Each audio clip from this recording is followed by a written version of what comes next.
유마경 진한건담 하겠습니다. 네, 오늘은 제 22번째 대보살인 접근보살님의 법문을 들어보겠습니다.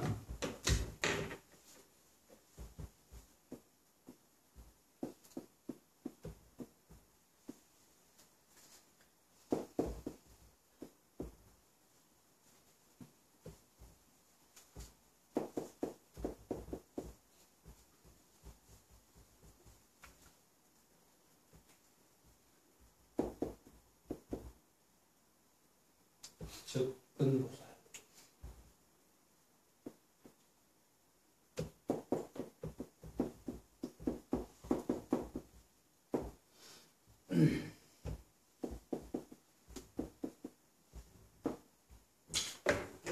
고요접자, 뿌리근자, 접근보살.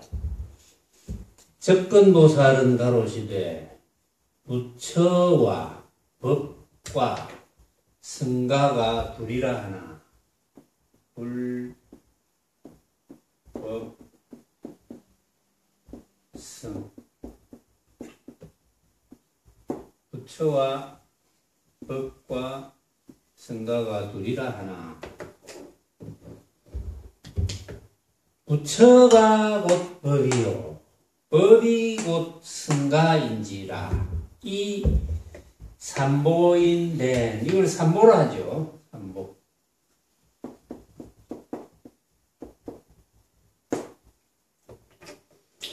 이 삼보인된 다 하염없는 모습이니, 하염없는 모습, 무위상입니다. 이게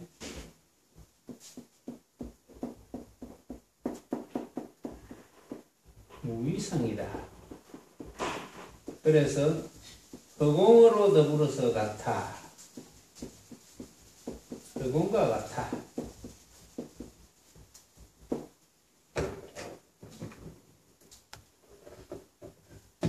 허공으로 더불어 같거든 온갖 법도 또한 이름이라.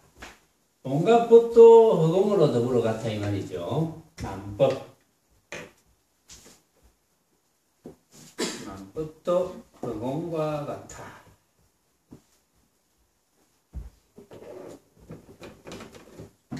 이것이 둘 나뉜 법문의 덕민이다.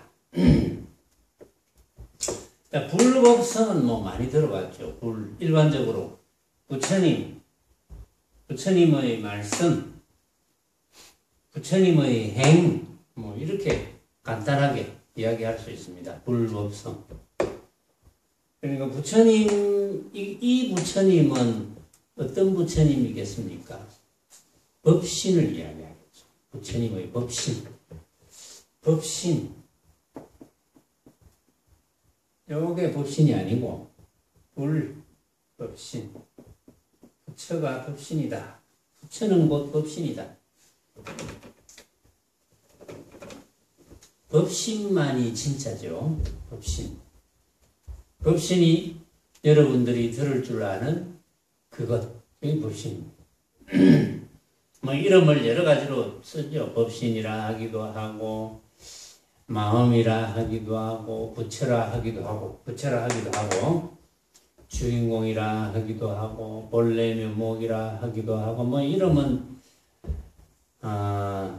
알아듣게 하기 위해서 여러 가지 이름을 쓰는 거예요. 어쨌든 알아들어라. 이제 그런 뜻이거든요. 이름을 여러 가지로 붙이는 것은. 그 중에 하나라도 딱 걸려들면, 아, 그렇구나. 그 말이 그 말이고, 그 말이 그 말이고.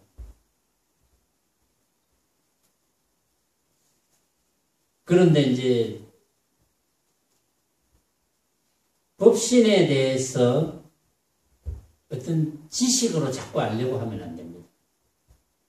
법신은 지식으로는 알 수 없어요. 물론 이해하는 거는 부처님의 말씀을 이해하는 거는 뭐 괜찮지만 이해를 해야 공부를 하죠. 아, 내가 내 생각에는 이러니까 그래서 수행을 열심히 해야 되겠다. 그래서 망념을 일으키면 안 되겠구나. 이렇게 이해하는 거는 뭐 좋은 거지. 그건 이제 수행을 시켜주는 거니까, 수행하게 해주는 거니까 이해하는 것. 접근보살, 접근, 고요한 뿌리. 왜 고요한 뿌리겠습니까? 뿌리는 뿌리인데 육근이 고요하니까. 육근이 고요하다는 뜻이 뭡니까? 육근이 고요하다. 우리 눈, 귀, 코, 혀, 몸, 뜻. 아니, 미설, 신의 육근. 이 고요하다. 그 어떤 뜻입니까? 육근에 대한 뭐 여러 가지 분별이라든지 이런 게 일어나지 않는 것. 육근을 있다거나 없다거나 또는 기타 등등 어떤 모습으로 구체화하지 않는 것. 그런데 중생심은 모습으로 구체화하죠. 눈을 보고 뭐 눈이 어떻게 생겼느냐, 뭐 코를 보고 뭐 어떻게 생겼다느니, 귀를 보고 어떻게 생겼다, 입을 보고 어떻게 생겼다, 몸 전체를 피부를 보고 어떻게 생겼다, 이렇게 중생심은 늘 이야기하지 않습니까?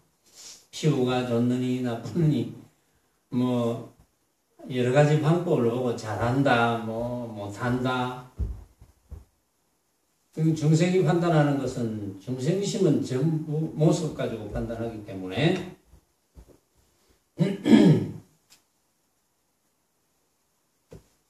육근이 고요할 때가 없죠. 중생심은 전부 우리 육근에 따르는 모습을 가지고 이러쿵저러쿵 분별해서 판단해서 집착하기 때문에 고요할 틈이 없죠. 워낙 고요할 틈이 없으니까 육근이 없으면은 고요 그대로입니다. 응? 육근이 없으면 고요 그대로예요. 육근이 없으면 반야신경에서 이야기했죠. 오온이 비었음을 알고 일체 괴로움을 벗어났다. 오온이 육근에 의해서 일어나는 여러 가지 정신적인 작용, 그걸 이제 말하는 거죠. 이제 적게 말하면 우리 이제 사람의 모습, 육근과 육근에 의해서 일어나는 정신적인 작용, 또 뭐 조금 큰 뜻으로 이야기하면 이제 이 우주의 모습과 거기에서 일어나는 여러 가지 작용, 뭐 이렇게 볼 수 있는데, 어쨌든 간에 육근이 만약에 없다면 고요 그대로입니다. 그런데 이제 고요 그대로가 안 되는 것은 육근은 비록 없어졌지만 육근이 있다고 착각하기 때문에. 우리가 꿈을 꾸보면 꿈속에서 육근이 없다고 생각합니까? 꿈속에서 살아있다고 생각하죠. 그건 육근이 있다고 생각하는 거잖아. 그렇게 착각을 한다는 거지. 지 육신은 쿨쿨 자는데 꿈속에서 다른 육신을 하나 만들어가지고, 그건 어떻게 그리 만듭니까? 생각으로 만들잖아요. 습성에 의한 생각으로 만들어서 있다고 생각하거든요. 그런데 참으로 육근이 없다면 그게 열반이지. 참으로 육근이 없다면 고요 그대로니까.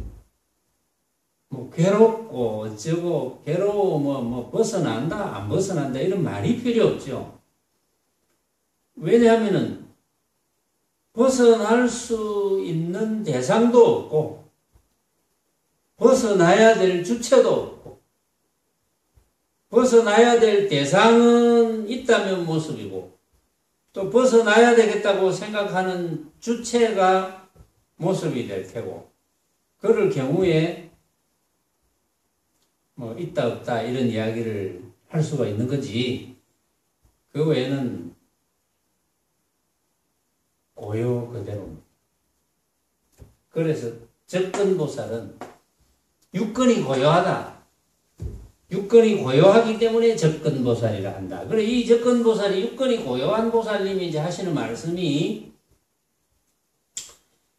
부처와 법과 성가, 이거는 다르지 않다 이 말이지. 그렇죠? 둘이라 하나 이 말은 이름은 다 다릅니다.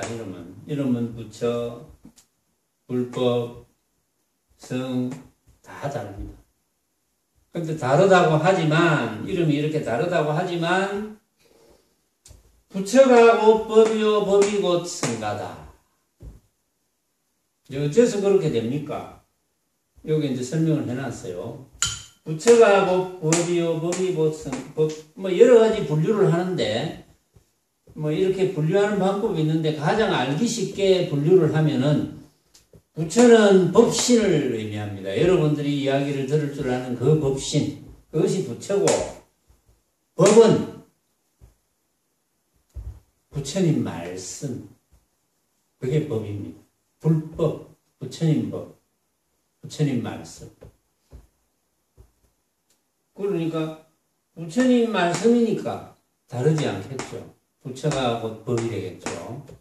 성은 부처님 말씀을 행하는 사람이라면 사람이랄까, 모습이면 모습이랄까, 부처님 말씀을 행하는 사람, 성. 그러니까 성적을 가지거나 안 가지거나 그거는 이제 여러 나라에서 성적을 가진 사람을 성이라 하잖아요. 그거는 이제 모습적인 성이고 여기에서 말하는 성은 부처님 말씀대로 행하는 사람, 성입니다. 여러분들이 부처님 말씀대로 행하면 여기 삼보에 들어가는 겁니다. 성에 들어간다. 성은 모습에 달린 게 아니니까.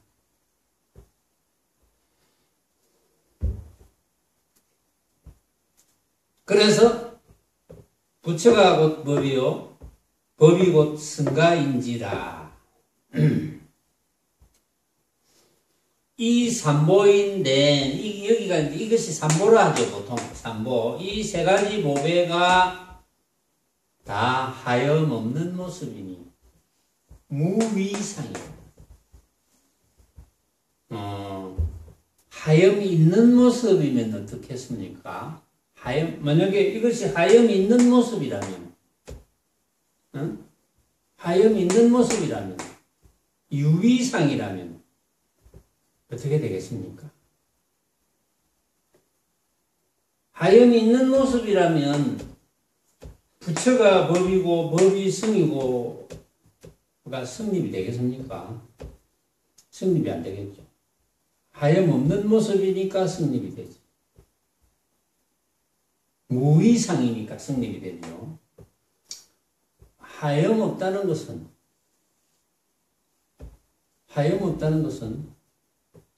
정해진 모습이 아니라는 뜻입니다. 일정한 모습, 정해진 모습이 아니라는 뜻. 그래서 하염 없는 모습 이렇게 표현해요. 다 하염 없는 모습이니 정해진 모습이 아닌 모습이니 그렇다고 아무것도 없는 건 아니거든. 아무것도 없는 건 아니니까 하염 없는 모습 무위상이라는 표현을 쓰는 거예요. 그래서 허공으로 더불어 같거든. 그래서 허공과 같아. 왜? 일정한 모습이 없으니까. 일정한 모습이 없으니까 허공과 같잖아. 허공이 정해진 모습이 있습니까? 근데 어떤 사람은 이런 허공 이래놓고 정합니다. 그건 진짜 허공이 아니죠. 가짜 허공. 이런 허공 말입니까? 이렇게 정합니다. 그건 가짜 허공. 여기서 허공으로 더불어 같아. 불법성이 다 하염없는 모습이니 정해진 모습이 아니니 허공으로 더불어 허공과 같아 이 말이지. 부처도 허공과 같고 법도 허공과 같고 선도 허공과 같다. 고정된 모습이 없다. 그래서 허공과 같아 이런 말을 합니다. 온갖 법도 또한 허공과 같다. 이게 무슨 뜻입니까? 만법도 허공과 같아. 여기 써놨죠. 만법도 허공과 같아. 왜 만법이 허공과 같습니까? 만법이 허공과 같을 수 있는 필요 충분 조건이 뭡니까? 네?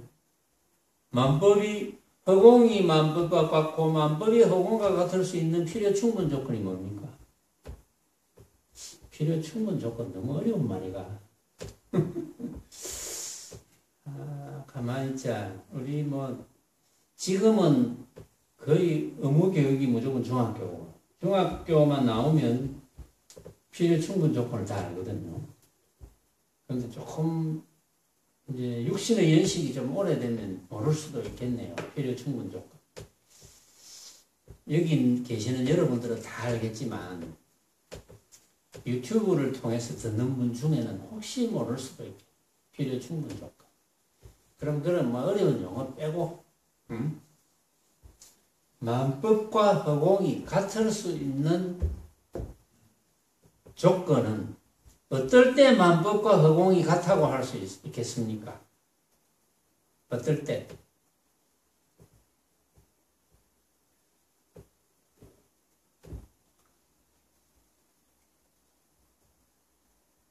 만법과 허공이 같을 수 있는 조건. 만법은 이 주장자도 법이잖아요. 내가 이야기하는 소리도 법입니다. 여러분들이 조금 전에 저녁 공양 한 그릇 하고 왔을 건데, 그 느껴지는 맛도 법이거든요. 지금 조금 떨어진 데서 차 소리가 약간 들릴까 말까 하는데, 바람 소리가, 이것도 법이거든요. 그 모습으로 벌어지는 것이 다 만법이잖아요. 만법이 허공이 될 수 있는 조건은 하나밖에 없죠. 만법이, 왜냐하면, 이 주장자도 법입니다. 이 주장자가 허공이 될 수 있는 조건은, 이런 걸 시험 문제를 내면 참 재밌을 것 같다. 그렇죠? 주장자가 허공이 될 수 있는 조건에 대해서 논하라. 이런, 아마, 글쎄요. 승가시험 이런 데 나올란지 모르겠는데, 법사시험 이런 데 나올 수 있겠네요. 보니까. 내가 출제위원이면 그렇게 내겠네. 그렇게. 하나만 내보면 다 알지. 이 주장자가 허공이 될 수 있는 조건에 대해서 논해봅시다. 혜인, 이 주장자가 허공이 되려면 어떻게 해야 되노? 내가 생각으로만 내가 생각으로 만든 헛개비라는 것을 느끼고 있으면 되죠. 그러면 내가 생각으로 만든 헛개비니까 진짜로 알면 허공과 같을 수 없죠. 생각으로 만든 헛개비니까 허공과 같습니다. 뭐라고 할 수가 없지. 이걸 우리가 주장자라고 이름을 붙였지만 크기에 대해서 뭐라고 할 수가 있습니까? 빛깔에 대해서 뭐라고 할 수가 있습니까? 이 주장자의 가치에 대해서 뭐라고 할 수가 있겠습니까? 용도에 대해서 뭐라고 할 수가 있을까요? 뭐라고 할 수 없어요. 어떤 경우라도 주장자에 대한 것을 우리는 확정할 수 없습니다. 왜? 내가 생각으로 만들었습니까? 근데 그걸 이제 알기가 좀 어려워요. 여러분들은 많이 들으니까 이제 알만하죠. 그거 알면 다른 거 알 필요가 없어요. 그거 알면 다 된 거야. 사실은. 근데 그걸 아는데 이제 행위 안 되는 것은 알기만 알고 잊어먹으니까. 놓쳐버리니까.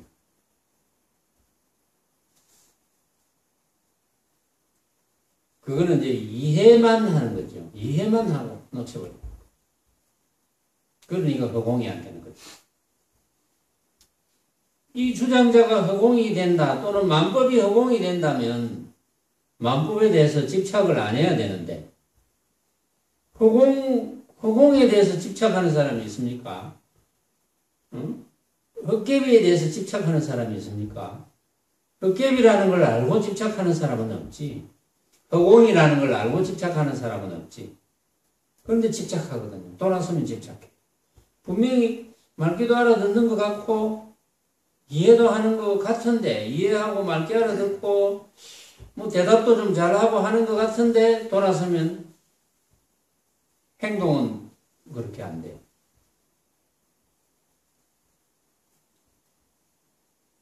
집착에 가득해. 그거는 이제 외우는 거지, 외우는 거. 학교 공부하듯이 외워가지고. 막 물으면 똑같은 답만 하거든. 그래도 이해를 한다면 이제 행할 수가 있으니까 괜찮은 거죠. 그래도 어쨌든 이해를 해야 됩니다. 이해를 하고, 그래서 그렇구나. 이해를 하고, 그 다음에 이제 행하는 연습만 하면 됩니다. 행하는 연습만 하면 그게 이제 부처님과 다름없는 그런 행위 되겠죠. 그래서 이 삼보가 다 무위상 하염없는 모습인데 이게 허공으로 더불어 같아. 응? 전부 허공으로 더불어 같아. 일정한 모양이 없다는 거지. 불법성이.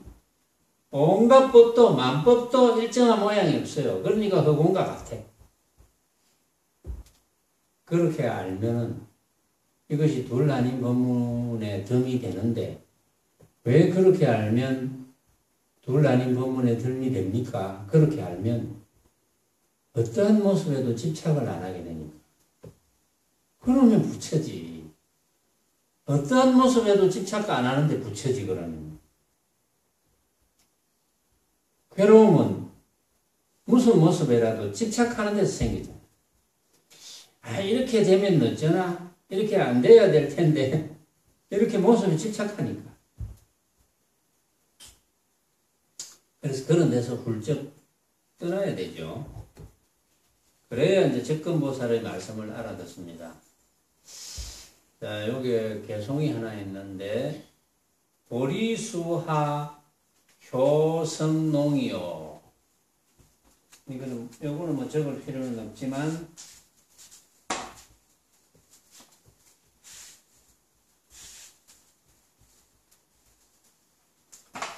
보리수 밑에 새벽별에 기가 먹었느냐? 뭐 이런 뜻인데, 보리수 밑에 새벽별은 기 먹은 양 밝았더냐? 이렇게 번역을 했어요. 보리수하 효성농이요. 보리수 밑에 새벽별은 기가 먹은 양 밝았더냐? 그 다음에 영각 적조 공불공이라. 영각 신령설은 깨달음, 신령설은 깨달음이라 적조하니 고요히 비추니 공불공이라. 빈듯이 비지 않았네. 녹야원두 춘자망이니. 녹야원은 부처님이 계셨던 곳이죠. 녹야원두의 봄 소식은 자망 스스로가 바빴던가, 녹야원두 봄 소식은 스스로가 바빴던가, 삼보님이 의젓스리 일로 쫓아오시더라. 삼보 유연종 차례라. 삼보님이 의젓하게 이리로 쫓아오시더라. 자, 보리수 및 새벽별은 기먹은 양 밝았더냐. 요거는 이제 부처님께서 그 보리수 아래서 새벽별을 보고 도를 깨치고 나니까 새벽별이 아니더라. 뭐 그 부처님의 개송을 가지고 좀 이야기를 하는 그런 개송이에요. 보리수 밑에 새벽별은 기먹은 양 밝았던가? 그러니까 기먹은 양 밝았더냐? 밝은 모습이 문제가 아니라는 거죠. 보리수 밑에 새벽별은 기먹은 양 밝았더냐? 밝은 모습이 아니다. 밝은 모습이 문제가 아니다. 새벽별은. 그러니까 기가 먹으면 어찌 됩니까? 못 듣잖아요. 아무것도 못 들으면 고요한 거거든. 그렇죠? 못 들으면 고요해. 그러나 새벽별이 밝았다는 것은 그 밝기가 뭐 아주 밝았다, 조금 어둡다, 이런 밝고 어두움을 이야기하는 게 아니고 새벽별 자체를 이야기하는 거죠. 보리수 밑에 새벽별은 밝은 게 문제가 아니더구나 이런 뜻이에요. 영각이라 적조하니 빈듯이 안 비었네. 신령스러운 깨달음. 왜냐하면은 새벽별을 보고 부처님께서 깨쳤으니까. 새벽별을 보고 부처님께서 깨치셨을 때의 개송을 이제 한번 적어볼게요. 인성견호. 새벽별로 인해서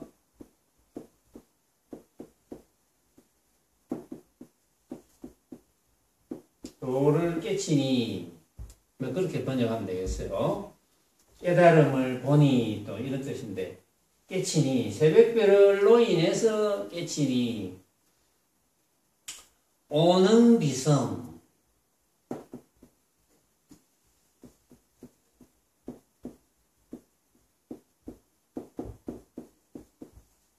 새벽별로 인해서 도를 깨쳤는데, 깨치고 나니까 새벽별이 아니더라. 불수어물.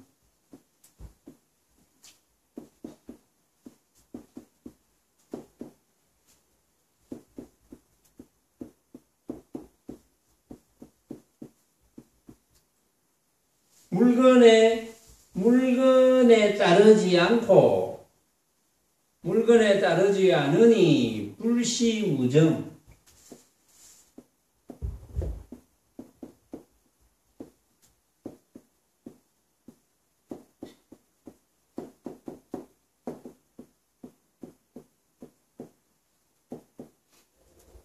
물건에도 따르지 않고 무정도 아니네. 정이 없는 것도 아니야. 그렇다고.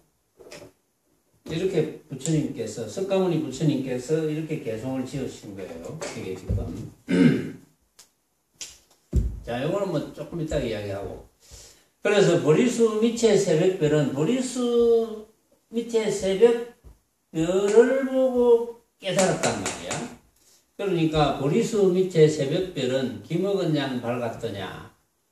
밝은 게 문제가 아니다. 그게 영각이라 적조하니 신령스러운 깨달음이 적조하니 고요하고 비추니, 고요히 비추니, 신령스러운 깨달음이 고요히 비추어.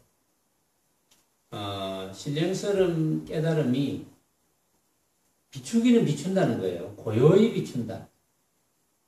시끄럽게 비추면 공간 망념일 테고, 고요히 비추면 신령스러운 깨달음을 잘 사용을 할 수가 있을 거예요. 고요히 비추면. 고요히 비추니 빈듯이 안 비었네. 이렇게 송을 지었어요. 빈듯이 안 비었네. 왜냐하면 빈 것이 맞은데, 사실은 빈 것이 맞는데, 비었다는 생각을 일으키면, 비었다는 상을 일으키면 틀리는 거죠. 빈 것이 아니죠. 비었다 이러면, 비었다는 생각을 가지면, 비었다는 상을 일으키면 그거는 진짜 빈 것이 아니거든. 그래서 빈 듯이 안 비었네 이랬어. 비었다고 생각하면 안 빈 것이고, 그럼 안 비었다 생각하면 빈 것이고, 어쨌든 빈 듯이 안 비었네. 사실은 우리가 세간법으로는 이런 표현이 없어요. 빈 듯이 안 비었다. 비었으면 비었고 안 비었으면 안 비었지. 빈 듯이 안 비었다. 그럼 비었다고 하면은 아무것도 못할 줄 알고 아무것도 없는 줄 알 가능성이 있거든요. 그 단면에 떨어지니까. 그래서 빈 듯이 안 비었네. 이제 이런 표현을 쓰는 거고, 녹야 원두 봄 소식은 스스로가 바빴던가. 녹야원 부처님 계신 곳에 봄 소식은 스스로가 바빴던가. 봄 소식이라는 것은 빨리 알리고 싶으니까 어떤 것이 억지로 바쁘게 만든 게 아니고, 억지로 바쁘게 만든 것이 아닌데 뭐 이런 뜻이 포함되어 있는 거죠. 녹야원두 봄 소식은 스스로가 바빴던가. 삼본인이 의절실이 일로 조차 오시더라. 불법성 불법성 삼보님이 의제실이 일로 쫓아오시더라. 결국은 불법성이 아무것도 없는 건 아니다 이런 뜻이에요. 아무것도 없는 것은 아니다. 결국은 고요히 비추고 결국은 그런 이야기가 나오게 된 게 불법성은 불은 사실은 법신을 의미하고 법은 부처님께서 이제 하시는 말씀 최상승 법문이지 말하자면 성은 최상승 법문을 할 수 있는 방편의 육신 이렇게 봐야 돼요. 그러니까 부처님께서 그렇게 도를 펴시게 된 법을 펴시게 된 요인이 일단 시작을 이걸로 보는 거예요. 새벽별을 보고 도를 깨쳤는데 깨치고 나니까 그 새벽별이 아니더라. 이거는 물건에도 따르지 않고 그렇다고 정이 없는 것도 아니야. 이렇게 이제 개송을 지었어요. 그 개송 가지고 보니까 신령스러운 깨달음이 고요히 비추는데 이거는 빈 듯이 안 비었다. 빈 것도 아니고 안 빈 것도 아니고 왜냐면 완전히 비었다 하면 비었다는 생각을 일으킬까 싶어서 비었다는 망념을 일으킬까 싶어서 빈 듯이 안 비었네. 이런 표현을 하는데 완전히 없는 것도 아니면서 그렇다고 온갖 것을 다 굴리죠. 온갖 용을 다 씁니다. 그래서 녹야원두 봄소식은 스스로가 바빴던가 녹야원두 봄소식이 뭐가 봄소식이겠습니까? 녹야원에서 부처님께서 새벽별을 보고 도를 깨치신 그 소식이 봄소식이죠. 스스로가 바빴던가 거기에서 사실은 불법성이 나왔다. 이제 이런 뜻으로 이 개송은 그런 뜻으로 되어 있는 거예요. 왜냐하면 조금 전에 우리가 접근보살님 개송을 소개할 때 접근보살님이 불법성에 관한 이야기를 했었거든. 근데 여기에서 우리는 이제 석가모니 부처님의 개송을 이제 한번 우리들의 살림살이로 만들 필요가 있는 거예요. 자, 보세요. 새벽별을 보고 도를 깨쳤어. 깨치고 나니까 새벽별이 아니야. 그럼 깨치기 전에는 새벽별이었고, 깨치고 나니까 왜 새벽별이 아닙니까? 이름뿐인 새벽별이지. 깨닫기 전에는 새벽별이라 하면 뭘 걷어잡고 새벽별이라 합니까? 새벽별의 모습을 걷어잡고 새벽별이라 하죠. 모습. 새벽별이라는 모습을 걷어잡고, 밝은, 새벽에 나타나는 별, 밝은 별, 북쪽에 나타나는 별, 이렇게 새벽별. 어쨌든, 그런 고정관념이 있겠죠. 깨닫기 전의 새벽별은 새벽별이라는 고정관념을 떠나지 못합니다. 그런데 깨닫고 나니까 새벽별이 아니야. 새벽별이 아니고 뭐란 말이고, 그러면. 새벽별이 아니고, 새벽별이라고 이름을 붙이기는 붙였지만, 깨닫고 나니까 새벽별이 아니야.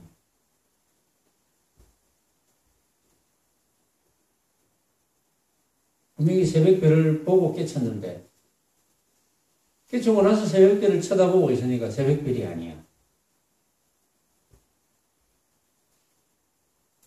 새벽별이라는 고정관념이 깨졌다는 말이죠. 말하자면. 새벽별이라는 고정관념이 깨졌어. 새벽별도 우리가 이름을 붙인 새벽별이다. 그런 뜻이죠. 그래서 그 깨달은 소식이 알고 보니까 물건에 따르지도 않고, 왜 물건에 따르지 않습니까?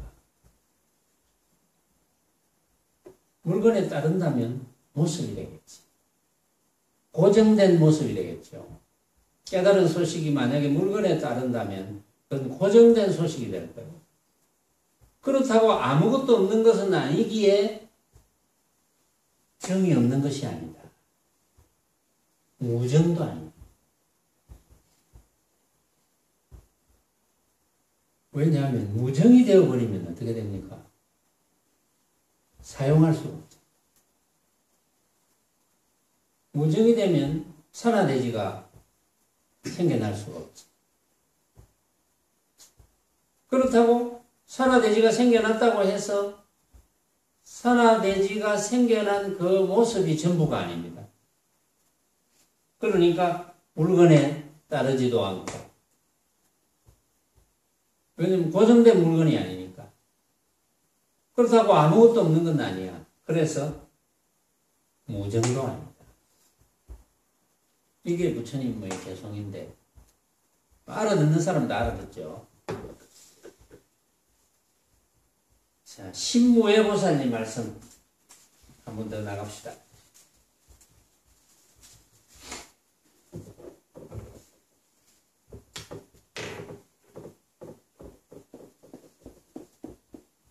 (23) 신무회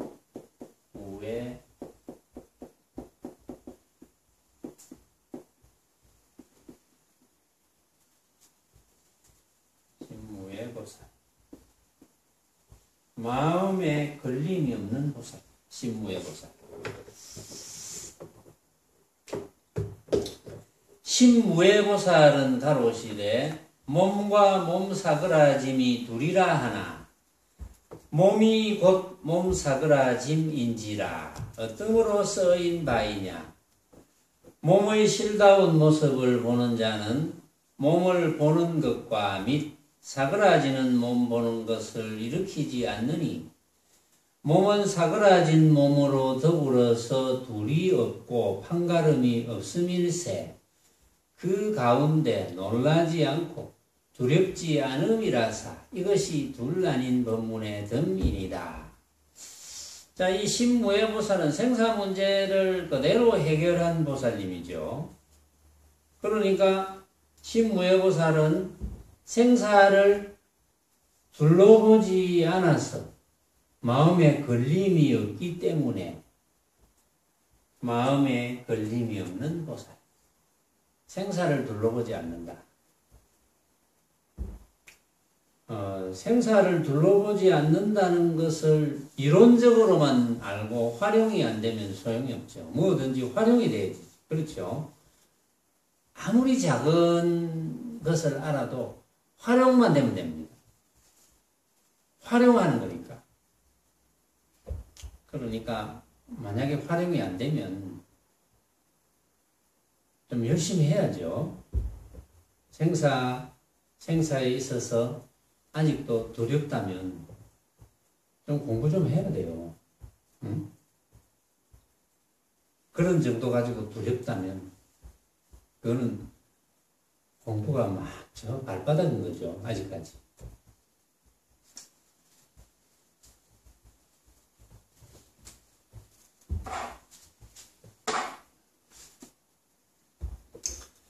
자, 신무회 보살은 가르치되 몸과 몸 사그러짐이 둘이라 하나. 여기서는 한문으로는 신, 몸 사그라짐, 신멸이라고 했어요. 몸 사그라짐, 신과 몸 사그라짐이 둘이라 하나. 자, 몸이 있다. 유신이라고 할 수 있다. 그렇죠? 몸이 있다는 것. 신멸. 다른 말로 하면 몸이 있다. 몸이 살아있다. 생. 신멸. 사. 그렇게 보면 되죠. 몸이 살아있다. 우리가 몸이 살아있는 것을 생이라고 그러잖아요. 몸이 없어지는 걸 사라고 합니다. 몸이 뭐 땅구덩이로 들어가든지 무슨 뭐 물구덩이로 들어가든지 저 풍장하는 데도 있고 또 독수리 밥이 되라고 뚫뚫뚫 말아가지고 저 어떤 나라에는 아이고 내 몸이 죽으면 독수리 밥이라도 돼야지 이러면서 그렇게 이제 장례 치르는 데도 있고 쓸데없이 좁은 땅에 구덩이를 파가지고 그 구덩이 판 땅은 써먹지도 못하고 손대면 난리를 치고 이런 나라도 있고 그냥 뭐 나무 밑에 나무 밥이나 좀 만들어주자. 이러고 이제 나무 밑에 그대로 심는 뭐 그런 것도 있고, 또 화장을 해서 가루를 나무 밑에 그 좋은 그릇이 되겠죠. 뭐 그런 방법도 있고. 뭐 그러나 저러나 어쨌든 이 우리 몸뚱이에 대해서 잘 모르는 이들은 잘 모르는 대로 또 이제 여러 가지 분별 집착을 하는 거죠. 말하자면. 근데 신무예보살은 어쨌든 몸과 몸사그러짐이 둘이라 하나. 모습의 분상에서는 둘이다 그렇죠. 생사가 둘이라 하나. 몸사그러짐. 여기서 여러분들이 터득하면 여러분들은 생사 문제가 해결이 된 거죠. 아직도 생사 문제가 해결이 안 됐다면 여기서 생사 문제 해결을 해야 됩니다. 어떤 표현은 우리가 수행하는 게 생사 문제 해결을 하는 거다 뭐 이렇게 표현해요. 왜냐하면 대부분 생보다 사를 두려워하니까. 그러면 자살하는 사람은 그 두려운 걸 왜 하느냐? 자살하는 사람은 아마도 그렇겠죠. 아, 목숨을 끊으면 끝난다. 그만이다. 뭐 이런 생각을 하겠죠. 그만이라면 좋은 방법입니다. 만약에 정말 목숨을 끊으면 자살하면 그게 그만이다 하면 살아가는 자체가 잠깐의 즐거움도 있지만 주로 괴로움이 많죠. 보면 잠깐의 즐거움보다 여러분들은 뭐 이런 괴로움, 뭐 이런 즐거움 이런 걸 따지지는 않겠지만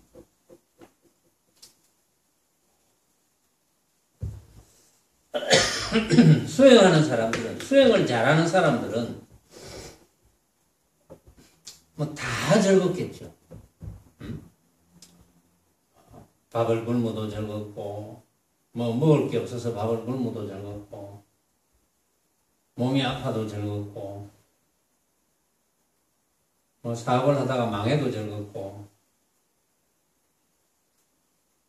또 뭐 이제 투자했다가 뭐 몽땅 손해를 다 봐도 즐겁고,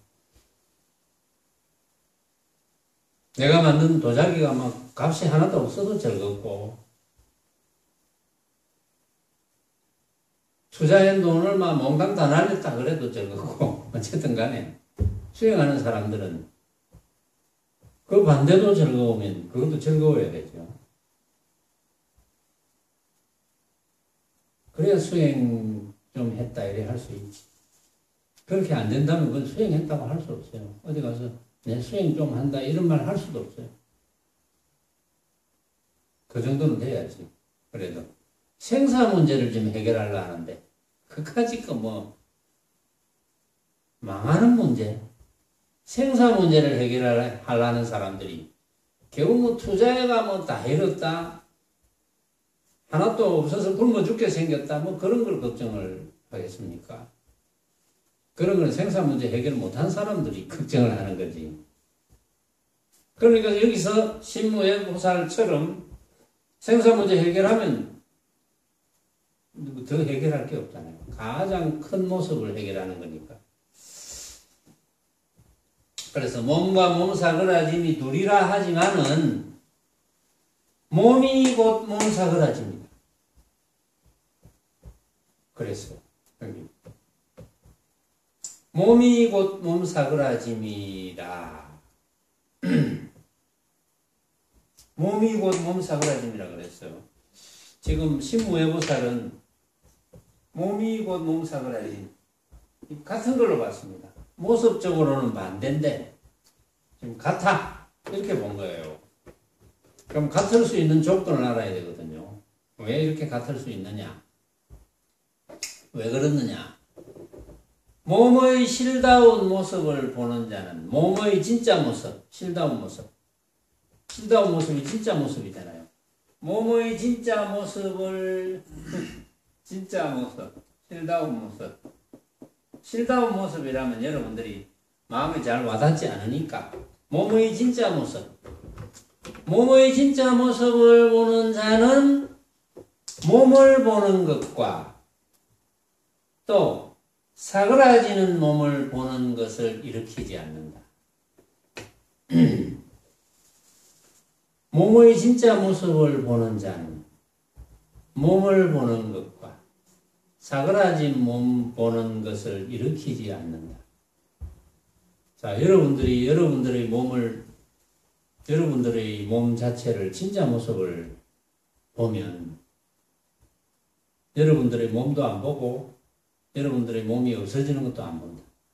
그러니까 여러분들이 살아있는 게 몸을 보는 거잖아요. 몸 사그라지는 모습이라니까 죽은 모습. 여러분들의 몸의 진짜 모습을 보면 산 모습도 안 보고 죽은 모습도 안 봅니다. 그러면 산 모습과 죽은 모습은 진짜 모습이 아니라는 거지. 그렇죠? 여러분들의 몸의 진짜 모습이 아니라는 거잖아요. 몸의 진짜 모습을 보면 몸을 보는 것과 사그라진 몸 보는 것을 그런 생각을 안 한다 이 말이지. 자, 생사로 이름을 바꾸어 봅시다.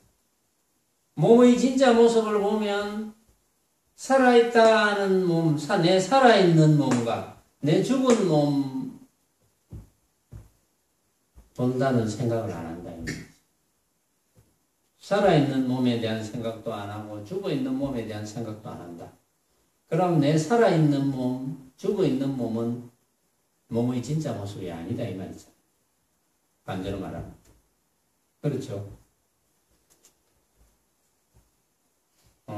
몸은 사그라진 몸으로 더불어서 둘이 없고 판가름이 없음일세. 사그라진 몸으로 몸은 사그라진 몸으로 더불어서 우리 몸은 죽은 몸 시체라 합시다. 우리 살아있는 몸과 시체는 둘이 없고 판가름이 없음일세. 둘이 없고 만약에 둘이 있다면 몸의 모습을 보고 죽은 몸의 모습을 보면 둘이 되니까 그건 둘이 있는 거죠.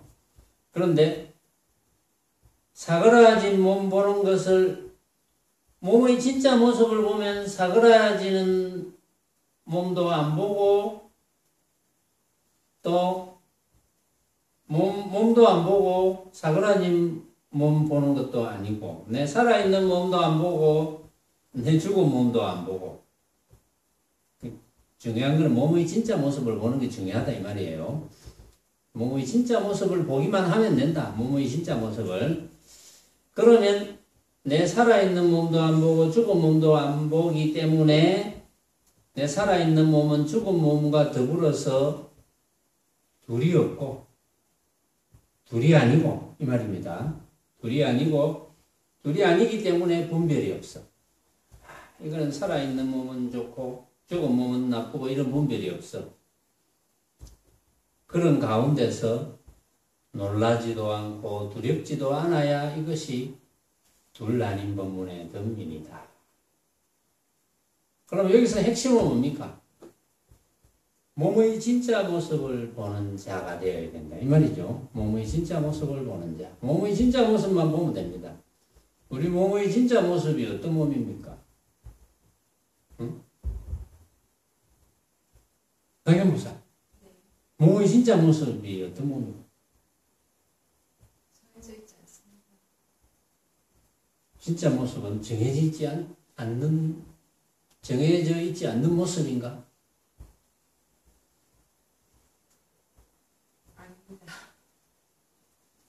몸의 진짜 모습은 어떤 모습일까?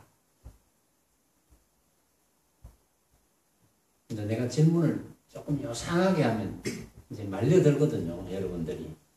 말려들면 안 돼요. 주관을 탁 가져야 돼요. 몸의 진짜 모습은 어떤 모습일까요? 대원보살. 저전자 같습니다. 예? 저전자. 뭐예요? 뭐라고? 주장자와 같다고. 몸의 진짜 모습이 주장자와 같네. 어째서 주장자와 같아요? 몸의 진짜 모습이. 내 생각을 하고 실체가 없어요. 몸의 진짜 모습이 내가 생각으로 만들었고 실체가 없다. 그래요. 몸의 진짜 모습은 없는 거야. 우리는 몸의 가짜 모습을 보고 진짜로 착각하는 거지. 몸의 진짜 모습이라는 건 없잖아요.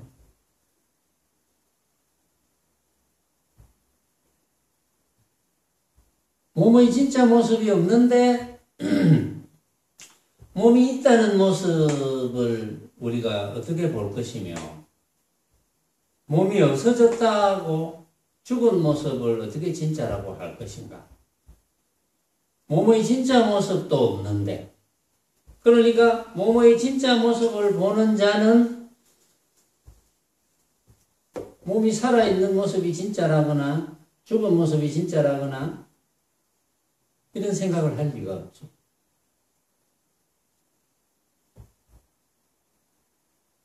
우리 몸도 진짜 모습이 없는데 만법의 진짜 모습이 있겠습니까? 만법의 진짜 모습이 없겠지. 그걸 깨닫는 거잖아. 근데 분명히 그렇게 알고 있는데 돌아서면 진짜 모습이 또 생겨나. 이제 그 버릇만 없애면 되겠죠. 그 버릇만 없애는 공부를 잘 하면 되지. 그러려면 내 몸의 진짜 모습이 과연 없느냐 라는 것을 스스로 깨달아야 되죠. 내 몸의 진짜 모습이 과연 없느냐.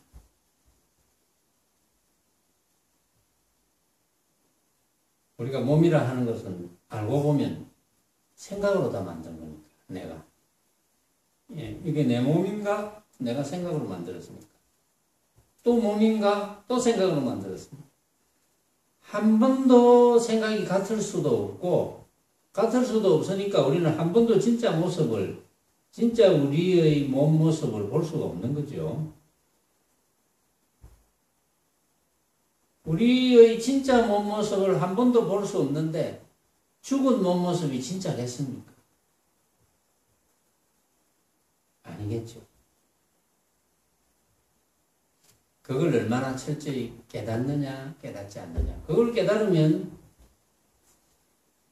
신무회 보살님 말씀처럼